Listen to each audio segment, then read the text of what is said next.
So I hope I've done you well.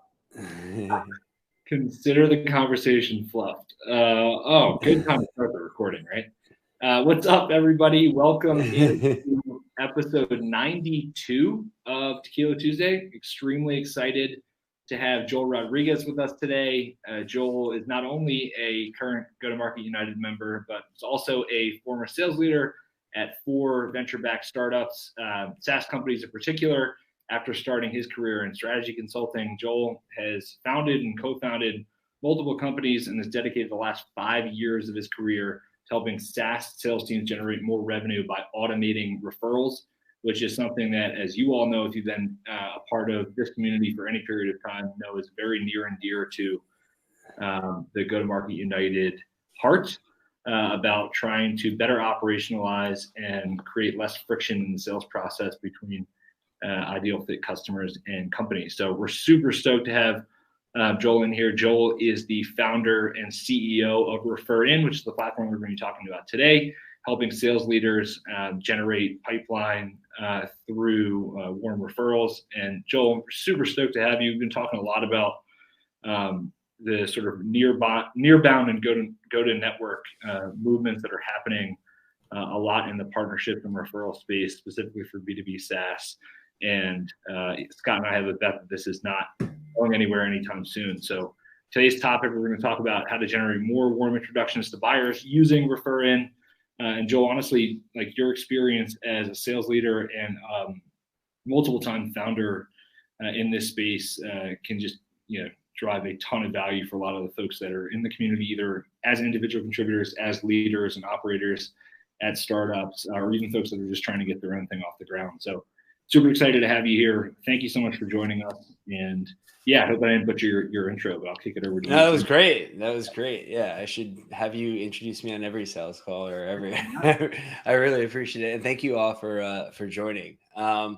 Happy to be as helpful as I can be. I want to, I'd love to understand kind of, Ryan, what the community you think would get most out of this, how it can be most helpful, and I'm down to kick off a conversation of questions.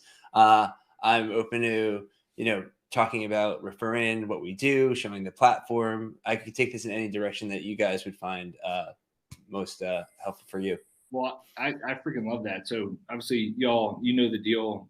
Throw your hand up or throw a question in the chat if you want to ask a specific question to Joel around this topic. Joel, I'd love to hear a little bit about like the origin story. And again, I know you've been a part of a number of early stage startups. I'd love to hear a little bit about the origin story as to why you've made this bet with Refer and why you think this is the right direction for sales teams to take, especially around sort of top of the funnel pipeline generation stuff. Yes. I think it's a bit serendipitous too that we're here 5 years after I started, in referrals and new channels other than cold go-to-market it's only becoming more relevant. I guess we've seen, I kind of saw that trajectory as I decided to take on warm introductions, or how do you leverage networks to get more meetings with customers, which is kind of the initial thesis. I'll back up a bit. I did lead startup sales at 4 startups in New York. All were marketing tech companies. I always found that revenue solves all problems, and the easiest way, or the most effective way I saw my team getting more revenue, was always increasing pipeline. It was always easier to get more at the top of the funnel, to squeeze more out of the funnel, and saw this in all our go-to-market motions. So when I left my last company, I wanted to help all sales teams or build a scalable product. And the problem that I focused on was pipeline generation. It's, how do you generate more leads of the right type of customers and generate good leads, not just, any leads. And my initial exploration there, talking to customers, a lot of people were all focused on how do you send more cold emails. And that's what you see a lot of the sales tech stack focusing on, is how do you send more how do you send more cold emails? How do you send more personalized cold emails?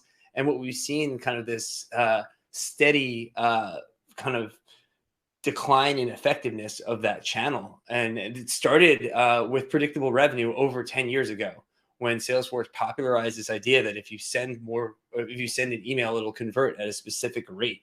And that rate, as more companies have realized, they start all this in the beginning, more companies weren't doing that. So they picked up the strategy. And recently what we've seen is now every company is, of course, doing that. Then we saw the rise of the SDR team.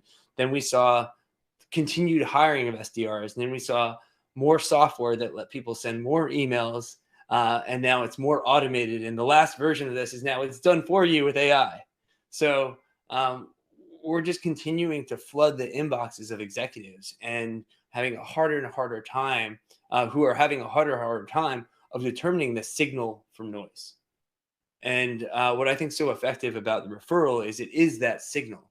And especially if you think about the world of AI, where if you're an executive and you have a flooded inbox of, they're getting tens of cold emails a day from different vendors, that they can't trust whether an email thread that they're replying to and actually having a conversation with is a human or a bot, unless they know the name of the person now, or unless it's a referral.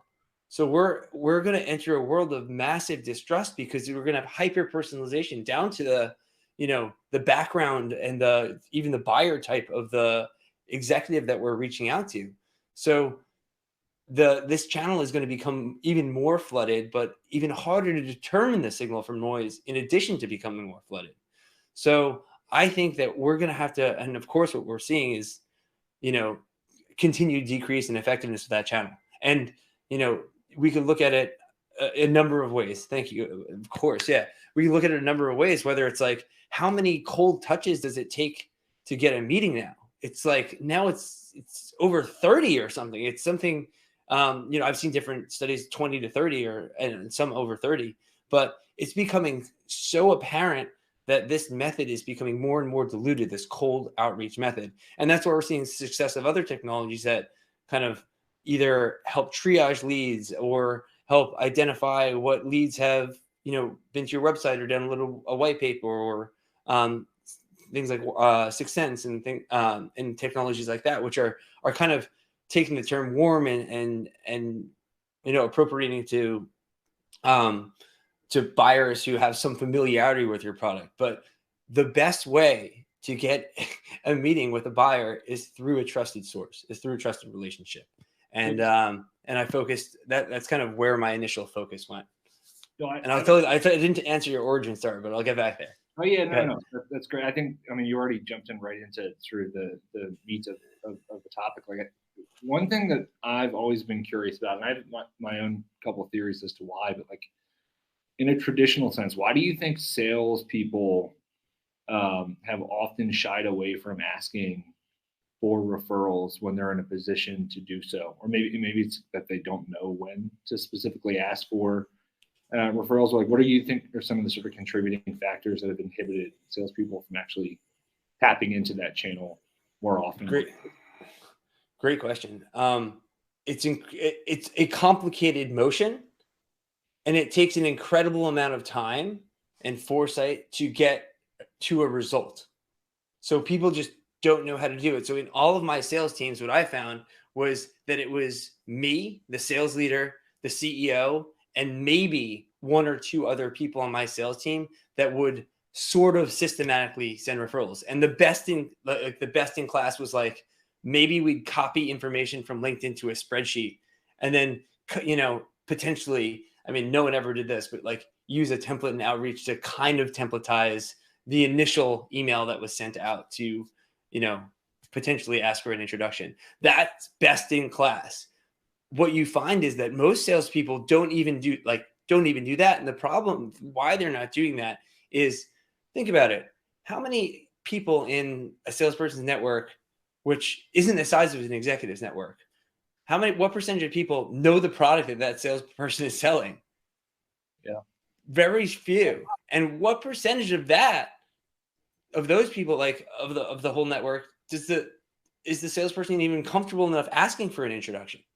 Very few. So if you take like 5% and 5%, we're talking about a very small amount of people in the network of the sales rep that they'd even be comfortable asking. Then they have to ask a favor of a friend or more it's a professional connection that's not expecting it, right? That they're going to get this email that they're asking a favor from. Oh, and no one wants to be in that position. So we could talk about how I've addressed those problems with Referin. But so that's one part of it is like, no one wants to ask favors of people not expecting them that don't know how they can help. And then the other problem is, look, it's not just asking for one referral. This process, can I show slides? Is that possible? Yeah. Let me see if I can get to, I think this slide's pretty good. I got all these. As you're going through, and I don't want to like muddy the waters, but like a follow-up question to that, we can put this on ice if it makes more sense. But like, I was always told as a rep that the best opportunity, the best time to ask for a referral is basically right after the point of signature, because it's like excitement is at its highest, and there hasn't been, and I've clearly worked for startups, there hasn't been enough time for the customer to be potentially disappointed based on fulfillment or delivery of the service that they're signing up for.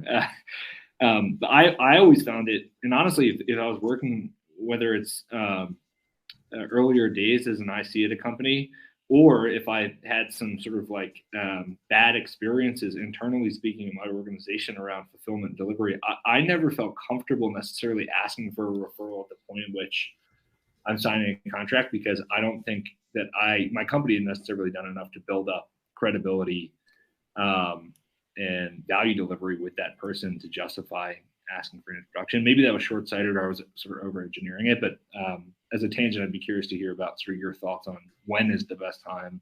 I'm sure you do this with referral, sure. But when is the best time to actually ask for that referral itself? Yeah, so I think that is a good time to ask for referrals. I think the best time to ask for referrals is after you show success. If they're in the heat of success versus the heat of, I just signed a contract. You see that there are companies that do that. I think you also, the way I think about referrals is customers is just one group of referrers. They're not actually the best group. I mean, the best group, the most motivated group are your executives and your investors and your advisors and your sales team, and then probably the marketing and customer success team. And then you have your employees too.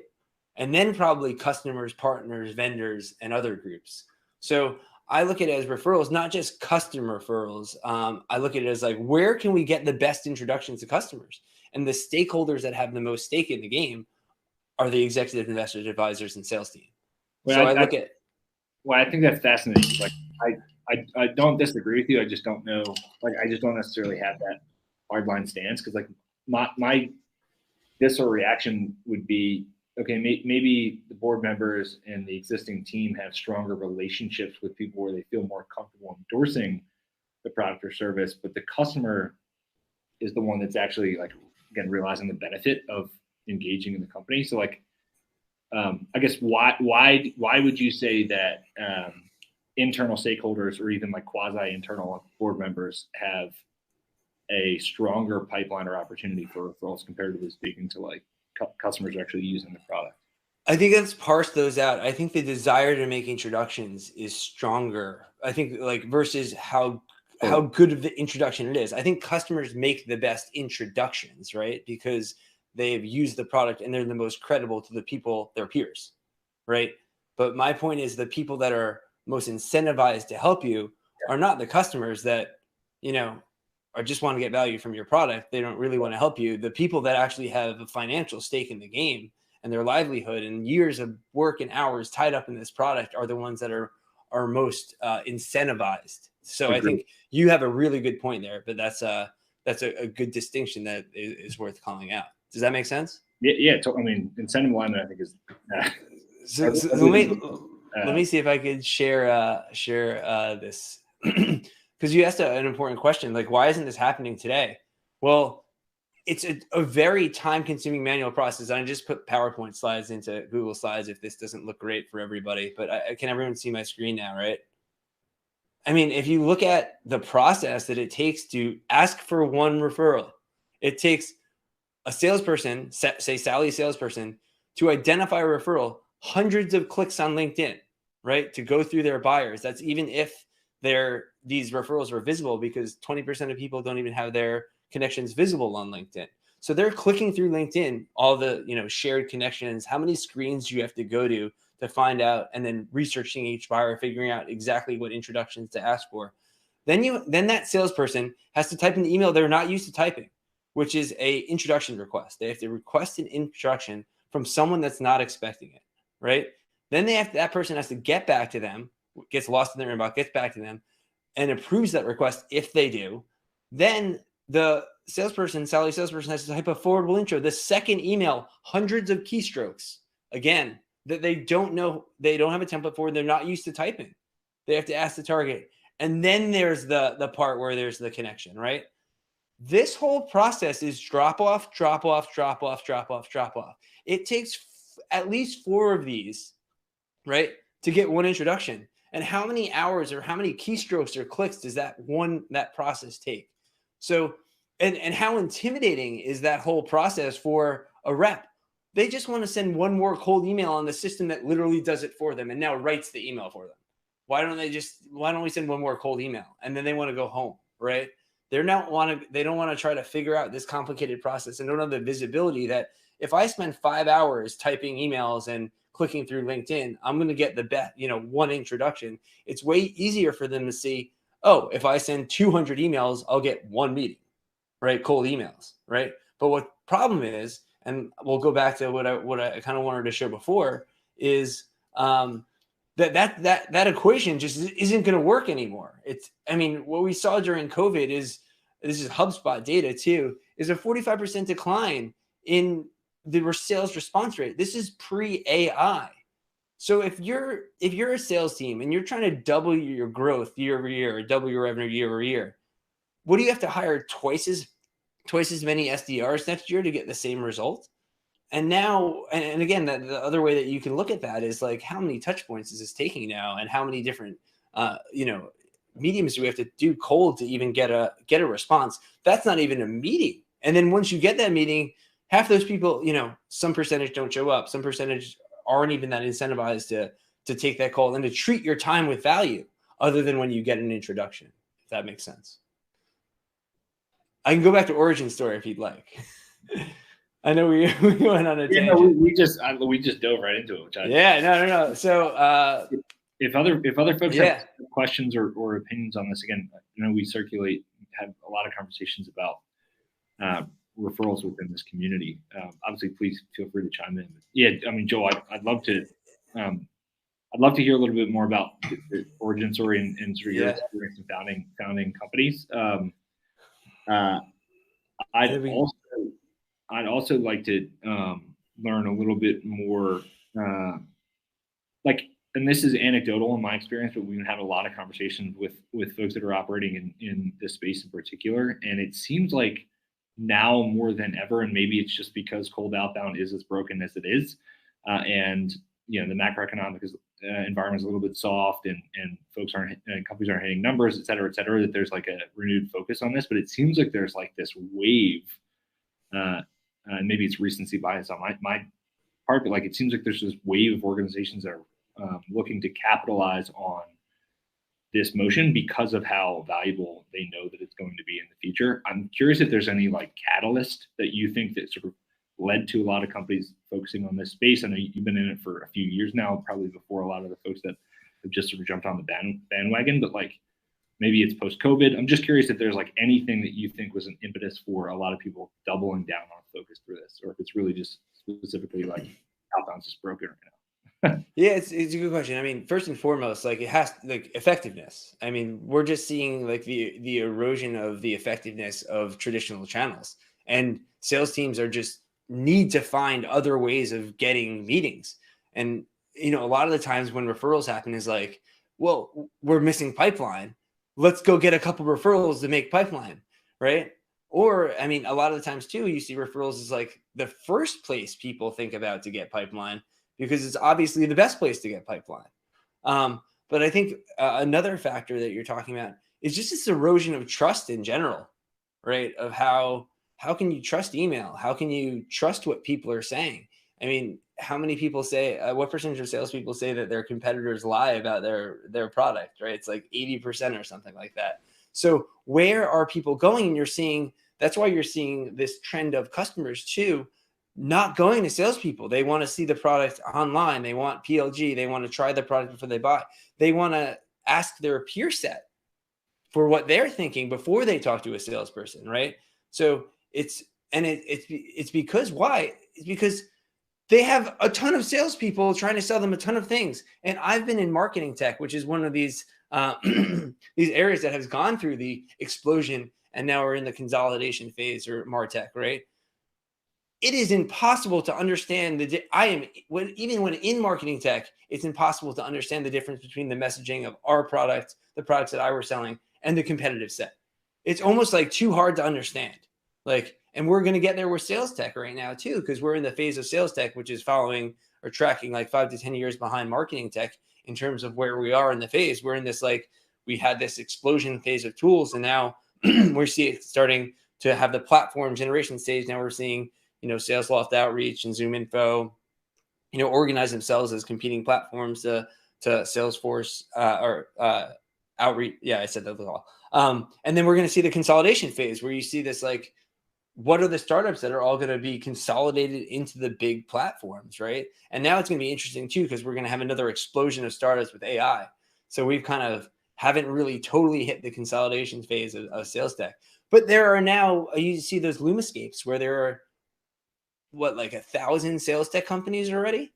And there's a lot of them that do the same thing, especially if you're on the cold email side. One of the reasons as an entrepreneur, if you go back to the origin story of why I found this such a compelling, company to start, was because there was no competition other than Sales Navigator, than people doing this manually. And I was running these companies. I had my peer sets were all trying to do this. Everyone today, I've talked to well over 100 sales leaders, and they're all doing the same thing that we were doing 5 years ago. And it's unbelievable that the state of how do you ask for a warm introduction has not evolved beyond a completely manual process that requires, clicking hundreds of times and sending emails that we don't know how to write. Our salespeople don't know how to write, that are hundreds of characters. Yeah. And that aren't followed up on automatically, and that aren't tracked, and that aren't visible across the team. There's no such thing as a coordinated effort to go to market through our networks today. All it is haphazard salespeople asking their networks. And then I could, like clockwork, I could tell my potential customers that I'm talking to on the phone. It's like, so you track emails, and they all track the conversion rate of cold emails, but none of them have visibility into the funnel of warm introductions. They all find out about a warm introduction after it happens. Yeah. When it gets put into Salesforce, which is crazy to me, because you have two funnels. You have your cold email funnel, which now converts at less than 1% in terms of response rate even. And then you have this warm email funnel that if I send 4 or 5 emails, I get a meeting. It converts at easy 10x, the rate of this cold email funnel. So imagine if you had 2 sales funnels and one converted 10x to the other one. Wouldn't we want to figure out, how do we get more in the 10x funnel? Why aren't we figuring out how to get more warm introductions? But what are people doing? They're stuffing more and more cold emails in this funnel that's getting worse and worse and tighter at the bottom as everyone follows that same strategy.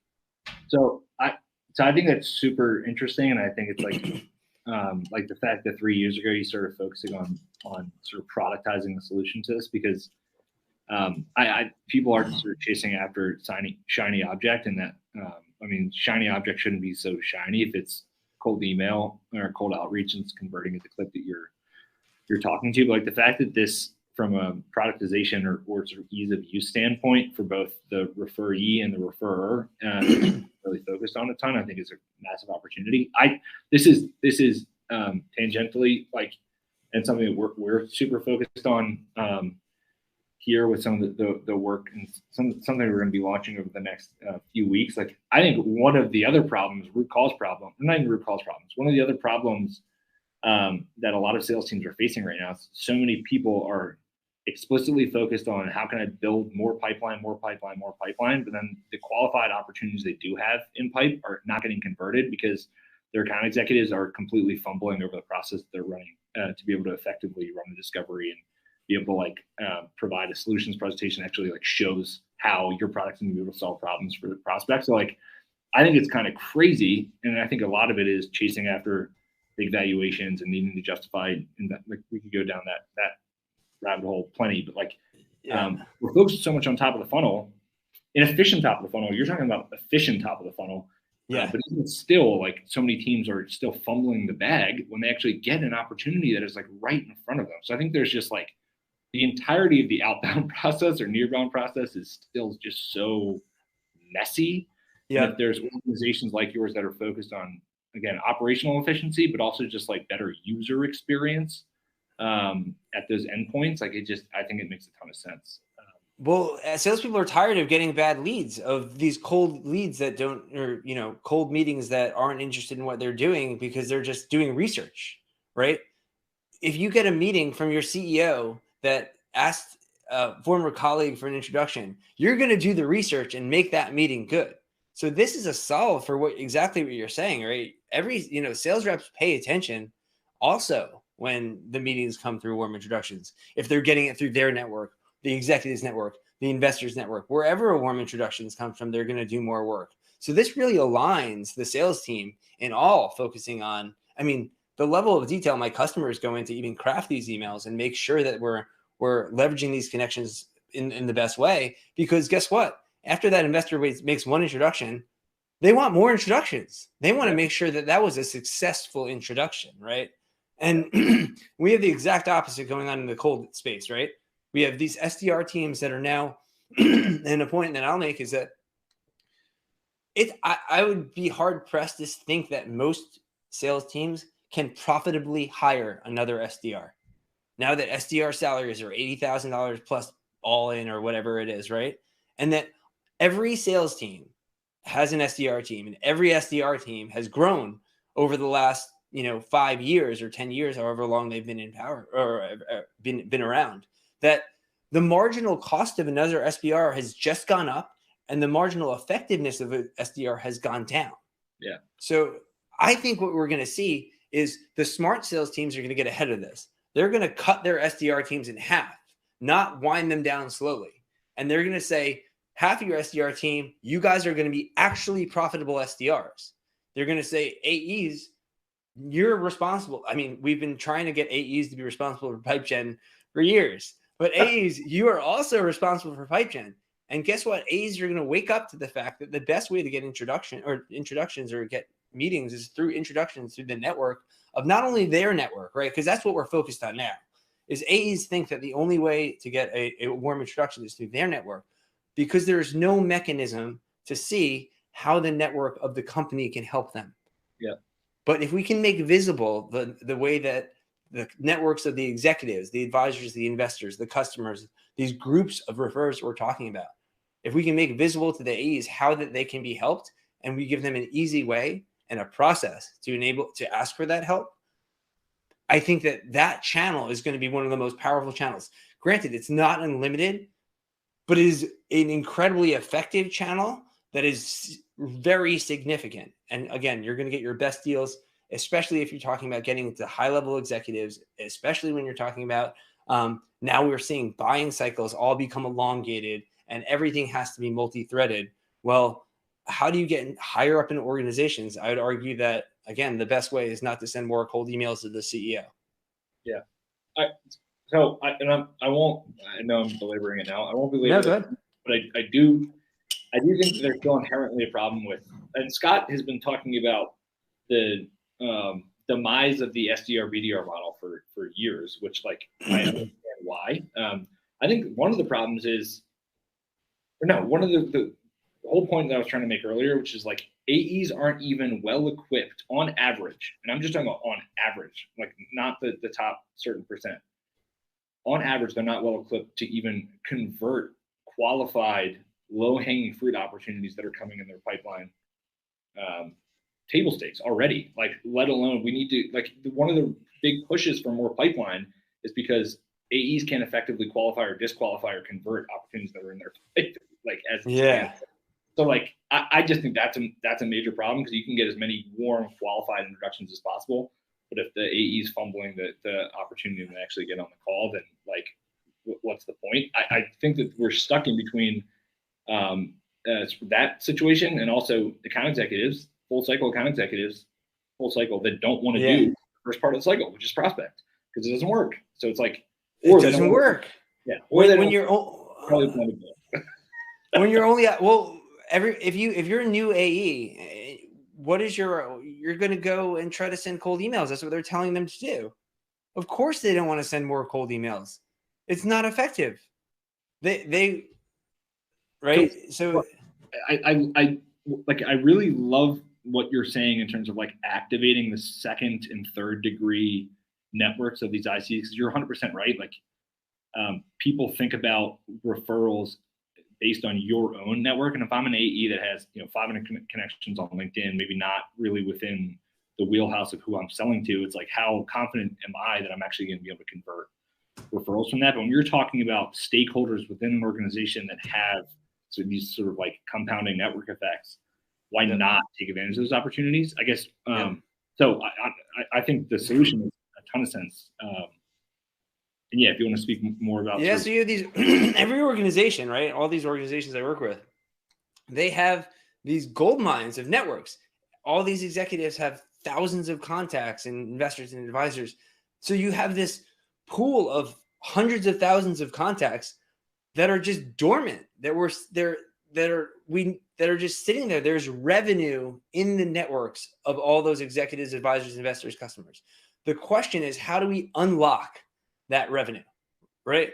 It's not how do you unlock the revenue in just the AE's network, and they're only looking at their own accounts, that AE, right? It's like, how do you use that AE network for the whole sales team's account, and how do you coordinate an effort so that whole sales team can take advantage of the networks of everybody else? That's the real problem. And I think what we've seen in this, as we've seen some players try to tackle this space, focusing on the wrong thing, where they're not as much focused on how do you solve this at a systematic or company wide level. Joel, how's it going? I'm sorry I'm late. Is Nathaniel able to come off mute? I really want to get into Nathaniel's comment, actually. Yeah. Cool. I have my own thoughts and rebuttals, but I want to hear from Joel.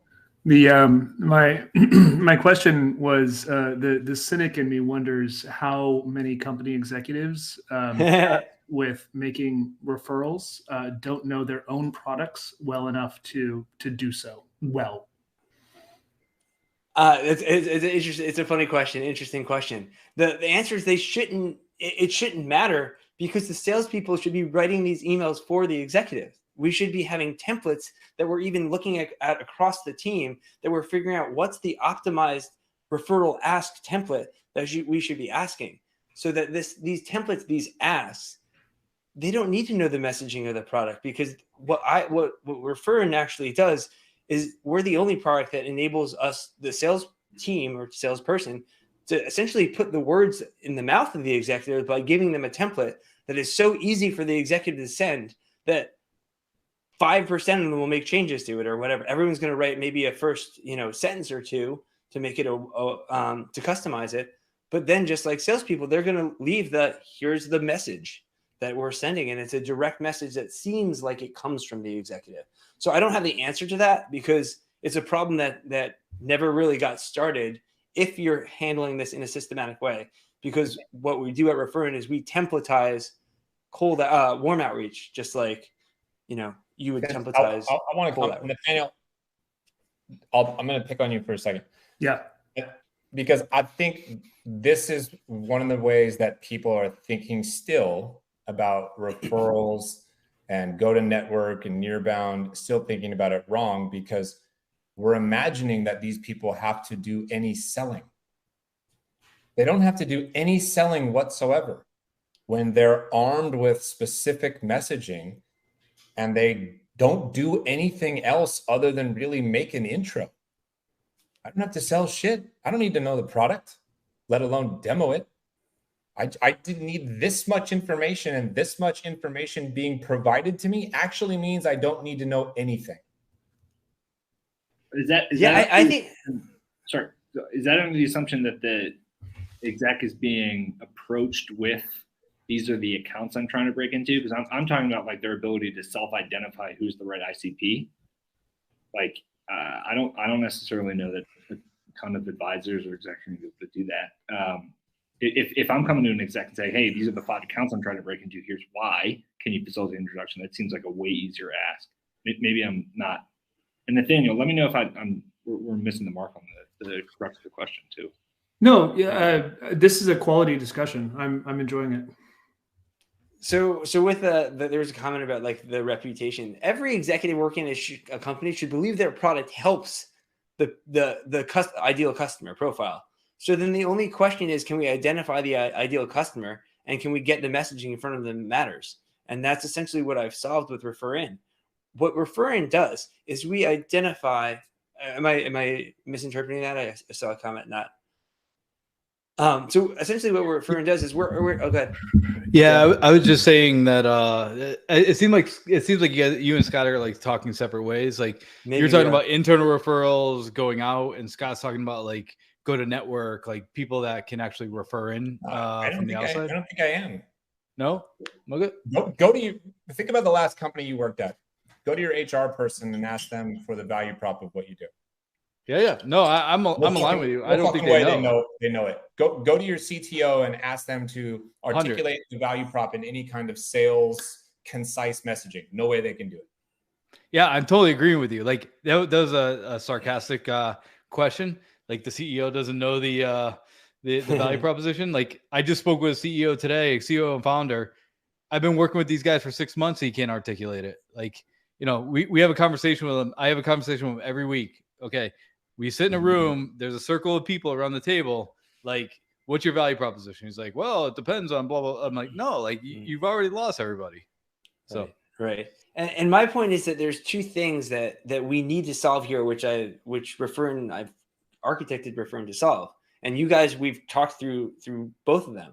One is that HR person shouldn't be required to identify the ICP or the people in their network, right? That's one. Identifying who would be a good potential referral to. And then the second one is, what is the messaging that we need to get in front of that ICP? And I could, and Referin does both of these. What Referin does, as I was going to say, is it identifies out of that giant asset, all the networks of your investors, customers, sales team, employees, advisors. You have all these contacts, say hundreds of thousands of contacts at a typical SaaS company. Referin identifies the thousands that are the ICP, that match the titles that are the same titles that the sales team is searching for in LinkedIn, and that work at the target accounts that we're already going after. So what we're asking sales teams to do today is to waste valuable AE paid time clicking through the networks of investors, advisors, or clicking all over LinkedIn. That is a waste of time and money. I've built a system that instantly gives an AE a list of the 100 relevant introductions that they could ever want, all of them, the perfect answer that no amount of clicking on LinkedIn will solve. And it does it instantly. And I can do it for and Referin does it for every AE. And it could also, likewise, tell every investor, advisor, and executive and head of HR, here are the 50 people in your network, which are ICPs that you could help the sales team with. And it gives those executives and investors or referrers the opportunity to offer referrals, not by looking through their network where they might not know the ICP, but by saying, here are 50 of the ICP, all of which we know will benefit from the product or company that you dedicated your career to, that you want to see successful. Do you mind making an introduction if we give you the messaging and make it a few clicks? And that's the magic of Referin, that it makes it so easy for the referrers, those middlemen that we task with the nerve-wracking job of reaching out to their network, because today they don't know whether they're reaching out to someone that is going to benefit from the message, and they don't even know what message to send. So those are the two problems we solve: identifying who the best people are, the short list of the best referral opportunities, actually all the referral opportunities, and two, making that process clicks and giving the messaging to the referrers. Joel, I think that makes, again, a ton of sense. Is the incentive for the folks that are referring, like you're talking about people that have a material stake in the success of the organization. So the idea is like, hey, if you're an advisor of this organization, like you better damn well believe they're going to deliver a good experience and a good product, and you're potentially financially, but otherwise incentivized to make sure that they get as many right fit customers as possible. So because I always go back to, yep. I feel like that though, if you have obviously folks on internally at the exec level, but also quasi-externally at the board level, they're going to be directly incentivized to get you introduced to the right people. Absolutely. And if we make it easy for them, they're happy to. Yeah. The investors want to add value. And then you add two other things. One other thing you add at the executive level. So even if that HR, like we make it visible so that the whole sales team and all the executives can see what introductions were requested. And look, no one's expected to make any introductions they don't want to make. And we know that out of maybe, 5 asks for introductions or 10 asks, maybe you only make one because you don't know the other 9 people. But that's okay. And that's why you need Referin, because how much AE time would be gassed by asking for 5 or 10 introductions from that one executive? And how much executive time are they going to be spent fiddling around their inbox, replying and clicking around LinkedIn and figuring this all in an unorganized manner? And then when that AE gets put in another territory or fired and another AE comes around and that executive gets asked for the same introduction over and over and over. This is a problem I see with my customers. Their CEOs get hit up all the time for the same introductions that were just previously asked for 6 months ago by someone else. And this is a problem that is not solved today. There's no way of tracking it all. It's all opportunistic. It's all haphazard. So what we need to do is we need to systematically go after the network of the company. So, yeah, I mean, again, 100% with you. Scott said, if you 1, incentivize me, 2, make it easy for me, and 3, praise me publicly, I'll quite literally do anything. Yeah, that's what we're talking about. Exactly. I'll mention some nuance there before we go in. The groups that we're talking about, investors don't need to be incentivized. Advisors, some are actually advisors for this, and they're highly incentivized, meaning they get thousands of dollars per introduction, and they have agreements or like percentages of the profit. They have agreements specifically for this, right? They're meant to be go-to-market advisors, right? So there's that, but most advisors do not need incentive. You have the executives do not need incentive. Peer pressure is enough there, especially if it's visible, and they should want. I don't know about that. Everybody needs incentive. Advisors like me need incentive. Peers need incentive. I would disagree with you on that. Okay. I would actually say that everybody needs additional incentive. And if not needs, could use additional. Could use. All right. Well, let me make a point then. I was trying to relatively differentiate the groups. Because like if you have the sales team, like the sales team is more willing to help each other than like the engineering and product team is willing to help the sales team. So what I look at is like, I think the go-to-market and sales and revenue and marketing team are kind of in one group. And then I look at like kind of the rest of the employees. The rest of the employees, especially the non-executive ones, I think they need more incentive. You should have a referral program. And the state of the art on that is nowhere. Right. There's no, like all the teams that I've talked to or my customers, maybe they have referral rewards or a referral program, and it's a wiki that sits on the shelf. And there's no mechanized way of paying out these referrals. And sometimes they don't even know who's going to be responsible for paying them if they are successful. It's like we need to create referral programs that are actually working for the people that are making the referrals, the employees. These employees should be publicly praised. There should be leaderboards. They should be getting, thousands of dollars for making referrals, because how much does a meeting cost these days? Thousands of dollars in terms of customer acquisition costs for a meeting. So why aren't we paying? And then the funny thing is I see these, the sales leaders that I'm talking to when I talk about referral program, and they're like, yeah, we should definitely create an incentive for people. How about like $200? It's like $200 to get a meeting. It's like, it should be because this is it's never been done before. So it's like people don't even know how to think about properly incentivizing this motion. It should be $1,000. It should be hundreds of dollars, because these meetings they turn into deals. What? 1 out of 5 times. If you're a viable company, you need to have, or 1 out of 7 times, you need to have a 15 to 25% conversion rate on meetings. So if you get a meeting, multiply 0.25 times your ACV, and that's what the potential payout should be. That's thousands of dollars for any enterprise SaaS company or any of the sales teams that we're talking about. Especially if there's like baked in reputational risk for that introduction. And like, I think Scott's done brilliant job with this, which I think I sometimes struggle with, but I also like you are as the referrer are not on the hook for that organization delivering the product or service that they say they're going to. Like it's going to, in some way, shape, or form, whether internally or externally, impact your brand if it doesn't.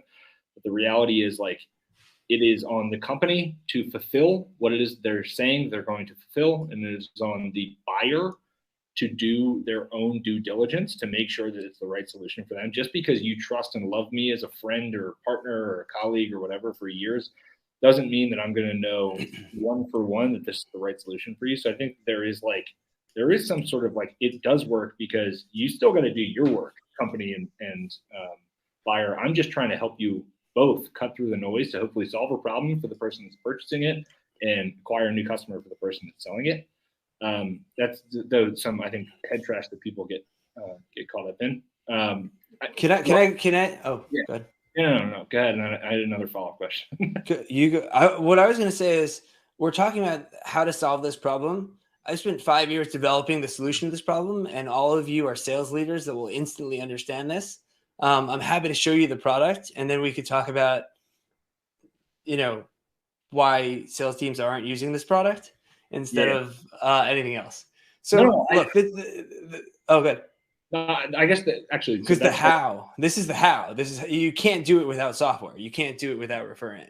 It's like what you can do is really what we're doing today, which is have this haphazard manual process where everything does everything manually. There's a bunch of clicking on LinkedIn. Maybe some good salespeople have their own spreadsheets. There's no follow-up. There's no visibility. There's no centralized referral program. There's no payout. There's no tracking. We're not going to solve this without software. So you have to have software to hold this all together. And like I said, all right, so let's just jump in here. Joel, if you're cool, let me just ask real quick, because I'm sure through the showing us a little bit of the platform, you're going to be able to address this. I think what you're saying, table stakes, like the process that currently exists at the overall majority of organizations is horrible. Like if you're putting in sort of an intentional engineered solution to help them solve this, like I imagine the cool thing for you as a founder and someone that's selling the product, like it's very quantifiable, the return on investment you're able to get. You'll be able to see it instantly in this platform, better than any other product. Like you'll be able to see it. Yeah. My question, we can reserve this to the end. This is literally what I ask every single person that starts in a company that's selling to salespeople, is how, outside of just being like super dumbed down, this is why you are incentivized to use this. How do you drive or think about driving adoption to the point where it's going to work? You just need to get salespeople to listen to doing what they need to do, when a lot of salespeople are just so freaking hard-headed or distracted they don't necessarily do it. So that, I guess that. Yeah, I can answer it now. If you give a salesperson a list of 100 potential introductions that all they have to do is click once, and then a process is set in motion where they get meetings, they have to choose whether to say yes or no 100 times, and those are the only and best ways they can get into their target clients. No amount of clicking on LinkedIn. The alternative is to click thousands of times on LinkedIn and type hundreds of character emails. Of course, I'll show you. Of course, every AE is going to use this product. Yeah. All right. Let's listen. I'll show you that. I've solved this. So here, look. So let's go in. So this is a demo. This is a demo account. So welcome to Referin, everybody. This is like the cherry on top for those that have made it this long. Thank you guys for all your attention, your great questions, your participation. Love your feedback after this. Feel free to follow up with me. So we're going to sign in. The first thing we're going to do is we're going to build the referral program. Essentially, we're going to invite the investors, the advisors, the executives, and the sales team to the product. So I'm going to team settings first. And all we have to do is invite users, email address, and name. Everyone goes to LinkedIn, can use, I guess you have to stay on the screen, but downloads their LinkedIn CSV. I think most people know how to do this. I can't really flip between screens here, but it's a few clicks to download a CSV of all the contacts in your network. We ask that you then upload them to Referin, and you'll see that these 10 people, the CEO, the sales leader, executive, and the whole sales team has uploaded their networks, and there's about 2,000 contacts per network. So now 10 people, 2,000 contacts per network. We have a gold mine of 20,000 contacts. Now let's find the buyers, because it's not relevant to look through 20,000 contacts. What is relevant is to look through the 1,000 buyers that match our ICP and that we're already trying to cold email. So we go and we search the keywords that we're already searching for on LinkedIn. But instead of asking every salesperson to come up with their own search, we just do a knockout keyword search centrally. So say we're trying to go after marketing executives as the companies that I were leading we're going after. So we type in the functional keywords, and we already have senior keywords put in over here. So I'm going to type in marketing and CMO. And what Referin is doing is it's going through those 20,000 contacts, and it's going to pull out all the CMOs and all the marketing executives. We then have another option, right, which is to input a list of our target accounts. So now we can literally input a list of names and domains, and it'll constrain that further. So if we go to Team Pipeline, this is the answer. It's found 1,244 chief marketing officers or CMOs or VPs of marketing that are reachable through the people that have uploaded their network, that have raised their hand, who have already agreed to be a part of the program, and who are incentivized to help because they're executives, advisors. And if we refresh again, we'll see it's actually a higher number. It's 1,600. So now every AE should be able to, and this is a leadership view. So if I'm an AE, so let's say, I don't know if I have all this in here. Let's say I'm just Joel. There's 13 potential introductions that Joel might want to ask for. That's it. Of course, he's going to go in here and ask for those introductions and press the button to ask or not. But we'll go through. So this is the answer, right? This is literally the best thing that you could have. It's a short list of all the introductions from all your executives, investors, advisors. So now there's two ways of approaching this. One of my clients, Bluecore, does it this way. They ask all their executives to go on, and everyone has a list of their contacts. And out of and this is actually my network of, a couple thousand contacts, Referin has found 230. I have a relatively big network that are CMOs or are VPs of marketing or have marketing in their title. And all I have to do is offer the referral to the sales team. And I say,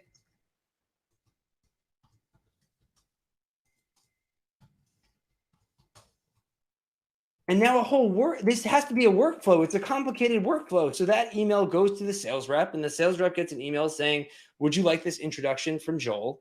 And the sales rep in one click can say yes or no. And then the referrer can in one click send an email or at least access a template. And let's look at that. So, or I can show you that. So on the other end, right? So you have the referrer and they were asked for an introduction, and I can accept that request. We could see the note. We could select the template, or a template will be given to them. And in one click, you can't see the other window that pops up, but a full template pops up that they don't need to know the messaging. That solves messaging, right? You just saw messaging solved in a few clicks.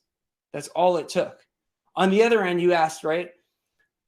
Let's say, so this account owner, we'll do it this way. So you said, how will you get salespeople to use this? Well, if I'm an account owner, Hugo Davis, again, I'm looking at a leadership view. If I'm Hugo Davis, look, all I have is 6 introductions that I could ask for. And the data's not great here. So say the idea is that every account owner will have 50 or 100 potential introductions that they could ask for. And of course, they're going to go and ask or I'll go back to here. Likewise, just like referrers, everyone who puts their contacts in the system can offer referrals, and every salesperson can easily request referrals.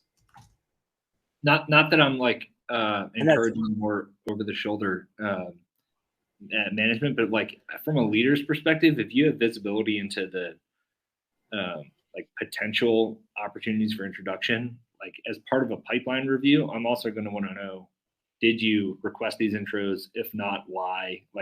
So I think it's awesome from a leadership perspective to be able to actually have visibility into these connections. No, I appreciate it. And now you can go one step further. This system should follow up automatically on the introductions with the targets, with the AEs, reminding them to follow up with the targets, right? We should have workflows in place that do all this. And this is the last thing you have to know is you asked, this is a pipeline. Remember when I said there's a pipeline that converts 10 times, or at least 10 times your cold email funnel? Here it is. Here's all the introductions you could possibly want to ask for. This is the answer. There's 1,600. And then you just saw we could work it either way. We could have referrers offer referrals, or we could have salespeople request referrals. And we should evaluate every one of these. And we should just easily work them through a pipeline that goes to sent emails, to introduce referrals, and ultimately booked meetings. And you will get some percentage, probably around 10% of these will turn into booked meetings. So I could show this. You asked about ROI. I show every CRO or VP of sales. I'm like, I can show you thousands of referrals that you're not asking for. And I could give you a system that in clicks enables referrers to ask for these introductions. And of course, both salespeople are going to want to do this. They're going to want to ask for referrals instead of clicking around on LinkedIn. And of course, the CEO is going to want the ability to act on these referrals and ask on behalf of the sales team in clicks versus having to type emails themselves or deal with a different template from every salesperson and going back and forth and managing a very messy process. So that is Referin. Dude, that was awesome. Thank you for, it's super, it's one of those things where like, why hasn't this been solved earlier, which is always, I think, a good spot to be in as a founder with a product. I think that's awesome. I'd love it, y'all folks. I know a lot of people have been super attentive to like, if there's questions. Yeah, Nathaniel has one, and I think Dean had one a minute ago. Great. Cool. Does this make sense to everyone? Like, is that that's seems to be what was the questions? Oh, priority. Yeah, I'll jump in. When as a salesperson, when I get met with a list of referrals of connections that my executives have, are they prioritized in any way? So there's really, for each salesperson, it's usually tens, if maybe 100. So we will prioritize them in certain ways. Like we'll eventually, in addition to LinkedIn data, we'll be using Gmail and Outlook data. And there's things we can do to understand strength of connection. And it seems like people like to focus on that. But the truth is, we're asking the salesperson to click tens of times in order to, and so it's not that big of an ask to ask them to go through the list. And of course, like I said, the salesperson is super incentivized to be as thorough as possible because this is way better than sending a cold email. So even if we do prioritize them, they're going to go through them all. Got it. At my last company, we found an interesting thing, which was that a healthy percentage of new deals came ultimately from past customers where the users left their company and brought us into their new company, which I know isn't the referral you're talking about. But if you had access to that data, it'd be really interesting. Also, there's another case there where they moved companies and they did not bring our new product in. So we should be reaching out.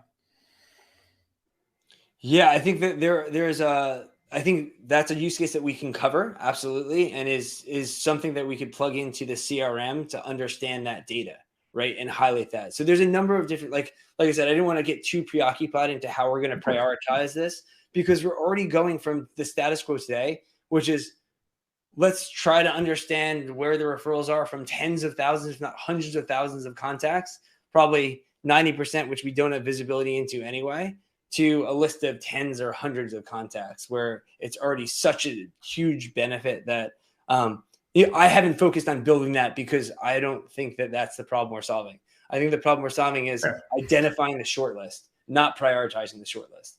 And the second problem, like I said, is organizing the outreach or making it easy for the referrers. Joel, and y'all, I know we're at time, so obviously stay on and keep the questions coming. This has been a really cool and different type of discussion that we've had in the last couple of weeks at Tequila Tuesday. So, and thank you for that, Joel.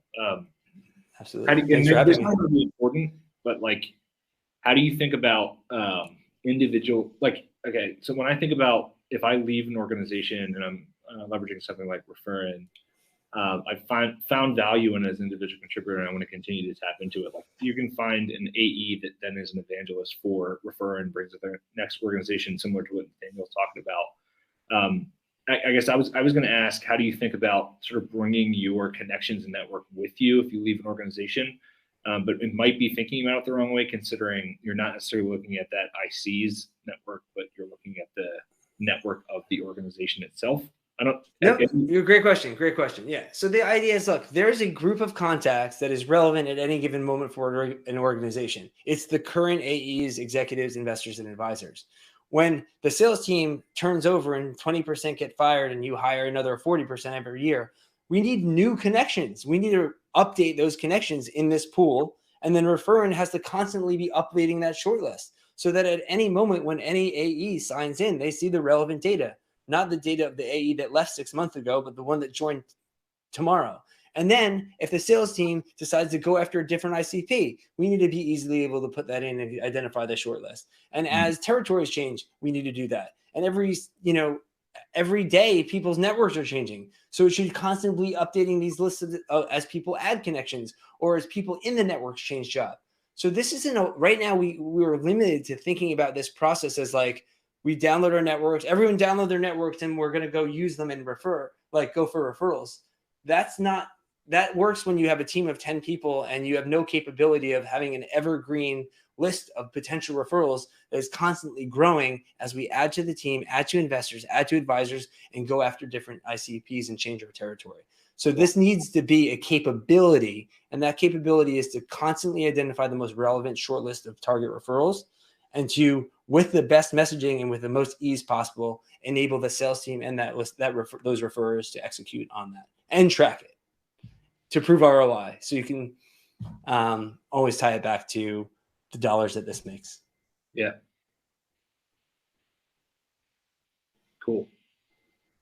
It needs to be fungible for a number of reasons, but I think you're hitting all of the right use cases on the head. Awesome. Other questions that folks had on Referin, on this motion, complementing cold outbound in general? Scott? Or you guys could send more cold emails. Nobody wants to do that, dude. No, I want to say thank you guys so much, Scott, Ryan, for having me. Scott, it was got to be cool for you to see it. We talked a little bit, but now you got the full view of what I've been working on. So glad that we can continue to collaborate.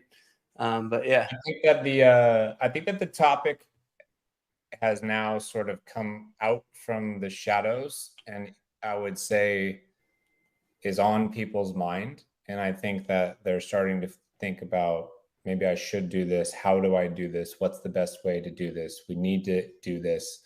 So I think it's great that it's starting to get more publicity, for lack of a better word. It's becoming a little bit more mainstream. And I think everybody's now in the evaluation phase of like, what's the best way to do this, on our own or with a piece of software? And if so, like, what's the best one? So I think it's always good to hear other people's perspective on go-to-network kind of strategies and referrals and all that kind of stuff. And we appreciate you spending some time with us, and apologies that I missed a bit of it, but tell everybody the best way to get a hold of you, and then we'll I'll put my my email is joel@referin.com. You can go to our website, referin.com, book a demo with me directly. I'm happy to walk through your sales process and talk about how we can be helpful to you in your motion. We do free trials. So, let's get a few networks on here and show you a few hundred introductions that you could ask for. And then, of course, we're going to want to get more referrers on here and more investors, executives, investors, and sales team on here. So it's very easy to very natural to work together if you're interested in learning more about how you can get more value out of the network, this valuable asset, the network of every company that we're sitting on. Cool. Can I ask a question real quick? Yeah, go ahead, Gene. Yeah. What's the current referral rate for ones I give you? It's a joke. Referral. How much will I pay you? I pay out in hugs, Dean. No, we're actually working on a referral program. It's funny that you mentioned that, but thank you for like I said, Joel, everybody needs an incentive. I was going to say, I haven't done that yet because I haven't yet even come close to maximizing the networks of my team, my investors, my advisors, and all the people that are already willing to help me for free. So we haven't really needed to do that yet. So back at you, Scott. Good position to be in. Imagine how strong my network is if yours is doing so well. Hey, Scott. We'll talk. Let's go. All right, y'all. Joel, this is Appreciate you. Please, y'all connect with Joel. He's part of the community as well. Please do. Yeah, on LinkedIn too. Let me give you my LinkedIn. Yeah, just hit me on LinkedIn. Man. Yeah. All right. Thank you so much. Put in the show notes or whatever. I appreciate you all, and hope to see you all soon.